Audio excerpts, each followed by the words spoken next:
इस कार्यक्रम के पुण्यार्जक हैं स्वर्गीय श्री प्रेमचंद जी जैन, श्रीमती शांति देवी जी जैन, श्री नरेंद्र श्रीमती रेखा जैन, पुत्र ऋषिराज जैन, पुत्री तिथि जैन, अहिंसा ट्रेडर्स परिवार, वर्णी कॉलोनी, सागर, मध्य प्रदेश। और आदिनाथ से भी हमारा धर्म नहीं चला।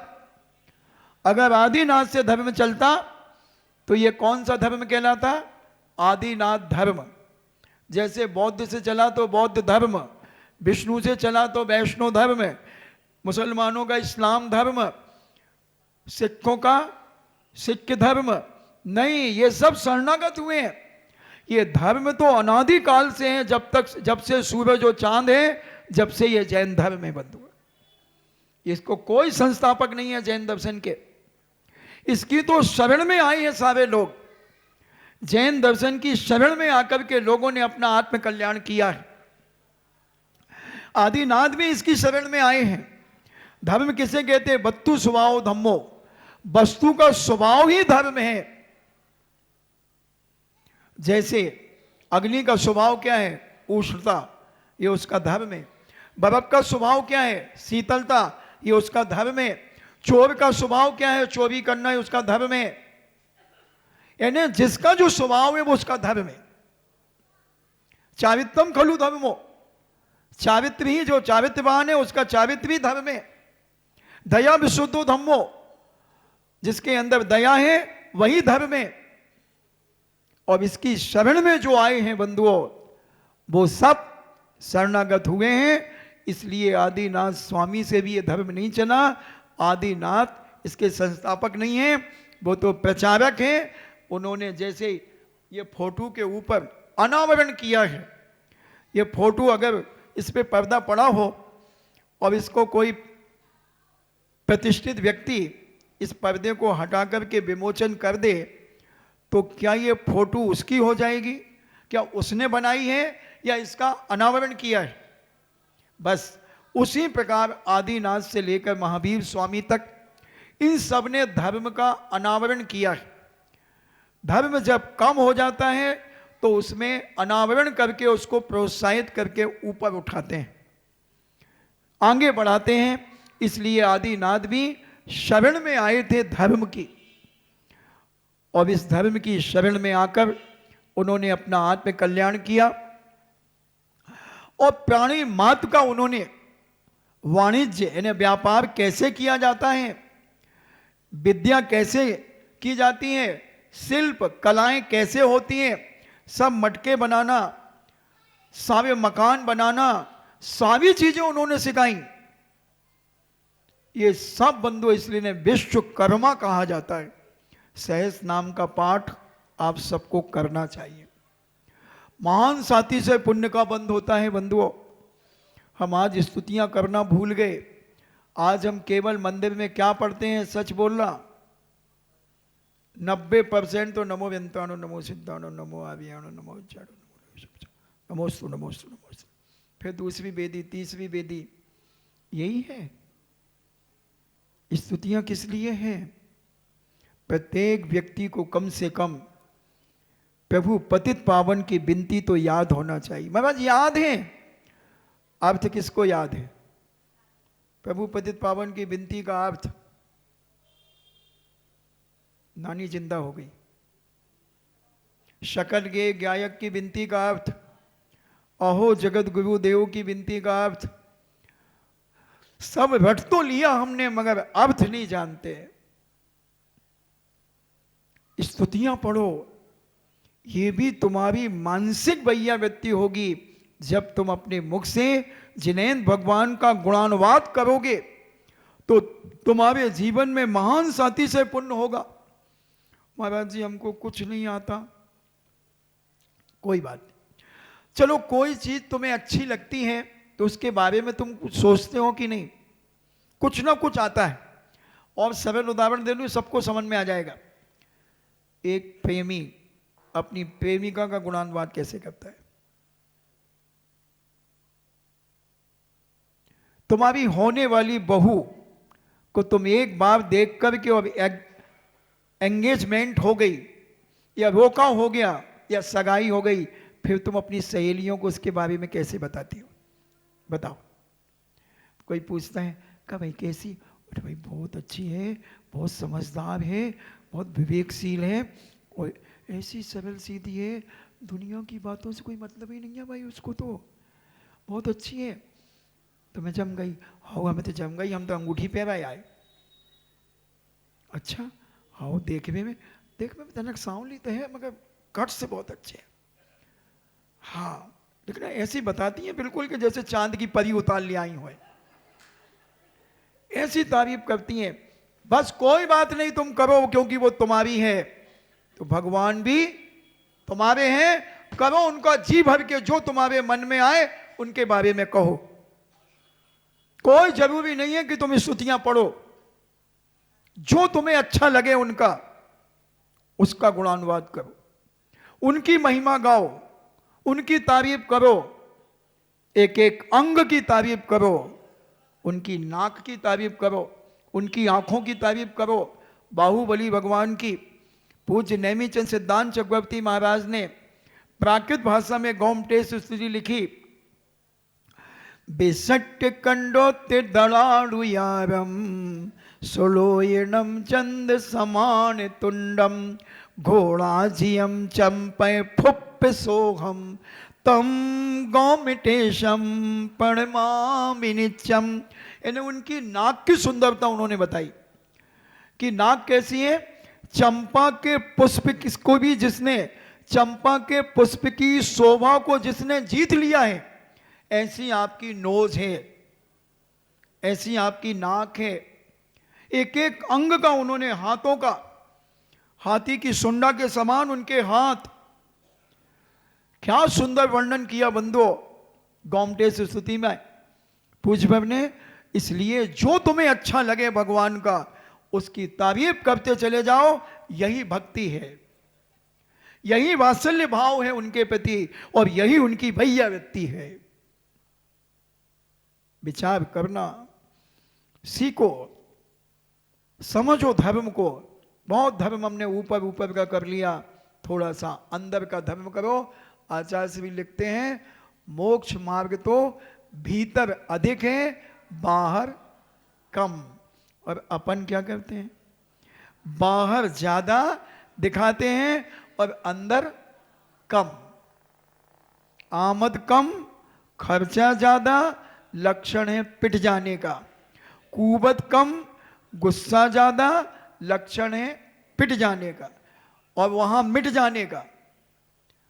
तो बोलो कुछ अंदर का धर्म करना सीखो, और अंदर का धर्म है अपने साधर्मियों के प्रति सरल भाव रखना, प्रेम वात्सल्य रखना, आत्मीय भाव रखना, और अपने जीवन के से सबको खुश करना।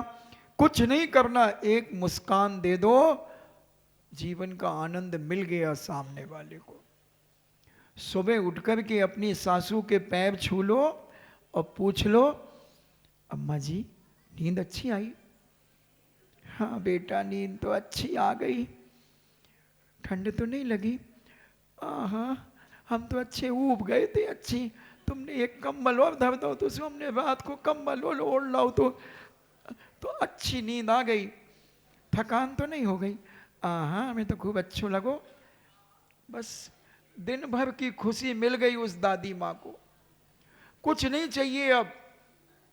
क्या चाहती हैं बेचारी बुजुर्ग माताएं? दो प्रेम के शब्द, दो प्रेम के शब्द, और कुछ नहीं चाहिए बंधुओं। सब कुछ उनने दुनिया देख ली, और तुमने अगर अपनी सासुओं को नहीं दिया तो लिख लेना इस कोरी दीवार के ऊपर। ये कोरी दीवार पर लिख के जाता हूं मैं कि आने वाली जब तुम सासू बनोगी तो तुम्हारी बहू वही दुर्दशा करेगी जो तुम आज अपनी सासू की कर रही हो। चैलेंज है मेरा, क्योंकि मेरे हाथ में मान लो एक गेंद है और मैंने गेंद यहां से दीवार में फेंक के मारी, गेंद किसको आकर के लगेगी? गेंद किसको लगेगी? मेरे को लगेगी। गेंद किसने फेंकी? मैंने फेंकी। उसी प्रकार अगर तुमने अपनी सासुओं का अपमान किया तो तैयार हो जाना, तुम भी तुम भी कभी सासू बनो, कहते ना, सास भी कभी बहू थी और बहू भी कभी सास बनेगी। तो तैयार हो जाने। एक उदाहरण ध्यान बोल कर के बात समाप्त करूंगा।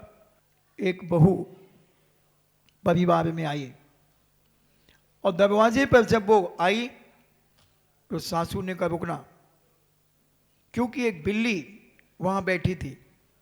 सासू ने सोचा कि बहू और बेटा अभी घर के अंदर आएंगे और बिल्ली अगर निकल गई तो अशुभ हो जाएगा। तो उसने कहा बेटा रुकना। बहू दो हाथ से घूंघट, दो उंगलियों से घूंघट को पकड़ करके तिरछी नजर से देख रही सासू कहाँ गई, क्योंकि उसे मालूम था कि मुझे भी सासू बनना है। तो उसने देखा सासू गई और एक टोकनी लाई है और पीछे से जाकर के बिल्ली के ऊपर उसने टोकनी रख दी और एक पत्थर की चीप, चीप कहते ना, फरसी चीप, वो उठा करके टोकनी पर रख दी। और फिर बहू के लिए जो भी डैंग होते हैं वो सब किए। आओ बहू रानी, आओ बेटा। आपती मापती जो भी उतारी और बहू ने फिर तिरछी नजर से दो उंगलियां पकड़ के देखा कि टोकनी अभी रखी है। हो गया दूसरे दिन वो खिचड़ी मिचड़ी होती है ना, क्या होती है, रिसेप्शन जिसे आज कहते हैं, वो सब हुआ। 3 दिन हो गए और बिल्ली मर गई। उस टोकनी के नीचे बिल्ली मर गई, भूखी प्यासी। किसी ने ध्यान ही नहीं दिया, क्योंकि सब मस्ती में थे, शादी ब्याह से थके आ रहे थे, सब सो रहे थे। कोई घूमने चला गया, कोई कुछ करने चला गया। और जब तीसरे दिन सारे रिश्तेदार चले गए, जब बदबू मारने लगी तो सासू कहती है बदबू कहां से आ रही बहू?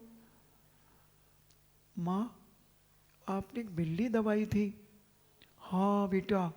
ओहो हल्ला मत करना। और उसने जमादार को बुलाया, टोकनी हटवाई, बिल्ली को फेंकवा दिया। बहू ने सब देख लिया और आई बात चली गई। अब सासू मर गई 10-20 साल 25 साल में। अब इसका बच्चा हो गया 20-22 साल का। अब इसको अपने बेटे की शादी करना थी, तो इसने भी अच्छी कन्या देखी। अब जब इसकी बहू घर पे आई तो इसने अपने पति से कहा रुको, अभी इनको यहीं रोको, एक बिल्ली लाओ। तो पति कहता क्यों? ज्यादा बोला मत करो, ऐसे समय पर ज्यादा जवाल सवाल नहीं किए जाते, ये मांगलिक कार्य कहलाते हैं, समझते हो? हाँ हाँ बोल, एक बिल्ली लाओ और एक टोकनी भी ले आना बड़ी। ठीक है, तो टोकनियां तो वो पुड़ियों की खाली हुई हैं। अच्छा तो तुम बिल्ली ले आओ जाओ। अब आजकल मिलती हैं बिल्लियां, कुत्ते मिलते हैं, बिल्लियां मिलती हैं। और वो ले आया बेचारा, जो भी उसका गुलाम था, हस्बैंड था। हस्बैंड कौन कहलाता? जो हंस हंस करके बैंड बजाए उसका नाम हस्बैंड। और उसने ले आया बिल्ली और बिल्ली रखी और उस पर टोकनी रख दी, टोकनी रख करके पत्थर रख दिया। वो औलाद नहीं जो माता पिता के कदमों पे ना चले, वो अपनी सासू के कदमों पे चल रही थी। और बहू को अंदर लाई गई, सारे नैंग दस्तूर हुए। 3 दिन बाद बिल्ली मर गई। फिर बहू ने उस बहू भी देख रही थी, क्योंकि उसका भी एक ही बेटा था।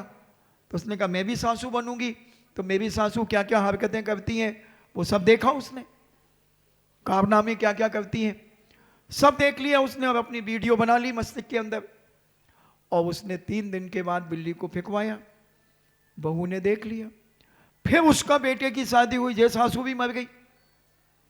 तो ये ऐसी परंपरा चल गई।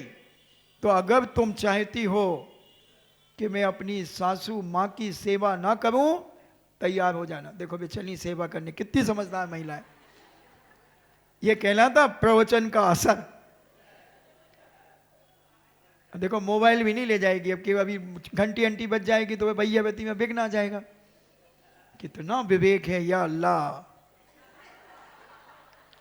हम फालतू में कर रहे हल्ला।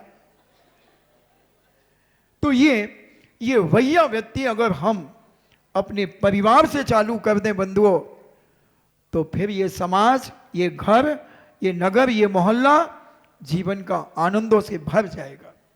जीवन एक अलौकिक आनंद से भरेगा बंधुओं। इसलिए जैसी करनी वैसी भरनी, तुम जो चाहते हो वो देना शुरू कर दो। ये बहुत बड़ी भैया व्यक्ति है। अगर तुम किसी को रुलाना चाहते हो, तुम भी रोना चाहते हो भविष्य में, तो रुलाना शुरू कर दो। हर व्यक्ति को इस प्रकार से टॉर्चर करना कि वो दुखी हो जाए, तो तुम भी रिप्लाई में दुखी होगे। क्योंकि बीज क्या बोया तुमने? दूसरों को दुखी करना। तो फसल कौन सी आएगी? दुखी की। तुम छोटी छोटी बातों में दुखी होगे, तुम्हें छोटी छोटी बातों में लोग टॉर्चर करेंगे, तुम्हारा अपमान करेंगे। ये वही लोग हैं बंधुओं जिनकी कहीं इज्जत नहीं होती है। बहुत काम धाम भी करते हैं, मगर परिवार में भी इनकी कोई वैल्यू नहीं होती है। अगर 2-4 देवरानी जेठानियां हैं, तो एक जेठानी कुछ भी नहीं करती, थोड़ा बहुत कर देती है, उसकी तारीफ होती है। कैसे चलाती होगी भाई तुम, इतनी 4 देवरानी जेठानियां, तुम्हारी इतनी लड़का बच्चा, और तुम्हारी इतना कर लेती हो। हाँ भाई, ये सब करने पड़ा तो कुछ नहीं करती वो, हाथों में लिए रहती है उसकी नीचे की सब, और उसको इज्जत मिलती है। और जो बेचारी बिल्कुल झुटी रहती है सुबह 6 बजे से रात को 10 बजे तक, उसको कोई 2 शब्द भी नहीं कहता कि तुम इतने काम करते हो। कौन है ये? ये वही है कि जिसने पूर्व जन्म में कोई इज्जत नहीं की किसी की, किसी को मान सम्मान नहीं दिया, किसी की सेवा नहीं की, किसी के सामने मुस्कुराई नहीं, हमेशा अहंकार में रहती थी। तो कर्म कहता ले रिप्लाई, अब तू कुछ भी करेगी तेरे को कोई पूछने वाला नहीं मिलेगा। एज यू लाइक, पसंद अपनी अपनी, तुम्हें जो चाहिए वो देना शुरू करो। अगर तुम चाहते हो कि सामने वाला मुझे देख करके मुस्कुराए, एक सहेली मुझे मिले और मुझे देख करके मुस्कुराए, एक सहेला मुझे मिले और मुझे देख के मुस्कुराए, तो तुम भी मुस्कान देना शुरू करो बंधुओं। इस कार्यक्रम के पुण्यार्चक थे स्वर्गीय श्री प्रेमचंद जी जैन, श्रीमती शांति देवी जी जैन, श्री नरेंद्र श्रीमती रेखा जैन, पुत्र ऋषिराज जैन, पुत्री तिथि जैन, अहिंसा ट्रेडर्स परिवार, वर्णी कॉलोनी, सागर, मध्य प्रदेश।